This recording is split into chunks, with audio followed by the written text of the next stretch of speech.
Picture in your mind man's best friend. If you pictured pretty much anything other than this, you should be ashamed of yourself. But then again, you're probably a pretty sane person. Now, picture in your mind the word badass. If anything other than this popped into your head, then you've got some serious life issues to sort out, and I genuinely feel sorry for you. Combine the two and what do you get? Oh, nothing really.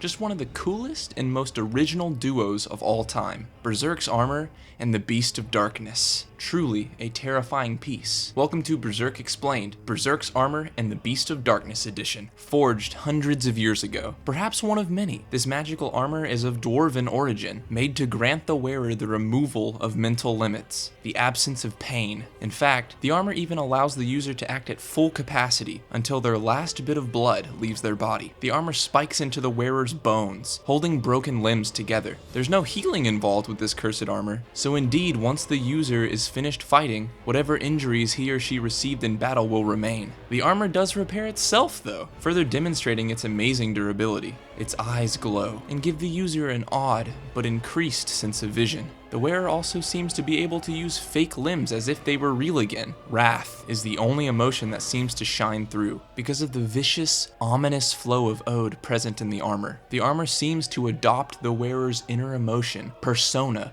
or demons as seen with Guts and his rage being manifested in the image of his Beast of Darkness. This inner rage manifests itself in many ways through the armor, and its major drawback is that Guts becomes uncontrollable and is a danger to everyone around him, the ones he cares for, and especially himself. Truly that of a berserker. Shirke thwarts this somewhat by keeping Guts' ego in check while he dons the armor. If it weren't for her, Guts would be dead right now. So, the Beast of Darkness is a physical being that possesses the armor? No, not at all. The Beast of Darkness is nothing more than the manifestation of Guts' inner hatred and fear, and just all around dark emotions being presented in physical form through the armor. It itself does not physically exist. We all have a Beast of Darkness in some capacity. Guts' is just large and dangerous enough to seem like a physical and real entity, even though it isn't. So the user's persona manifests itself through the armor? Yes, at least that's what we as the readers are led to believe. But indeed it could only be the case for someone like Guts. When Guts first encounters the armor, its neck piece and helmet are shaped differently. The helmet is like a skull. Skull Knight? Well, yeah, Skull Knight did wear this armor, and it's all but stated that he died in it. But it having a skull-shaped helmet does not necessarily mean that it's only because SK was the one to wear it. It may have just been made to look that way in its natural form, but given symbolism and such, most likely not. Skull Knight alludes to overuse of the armor bringing about something other than natural humanity,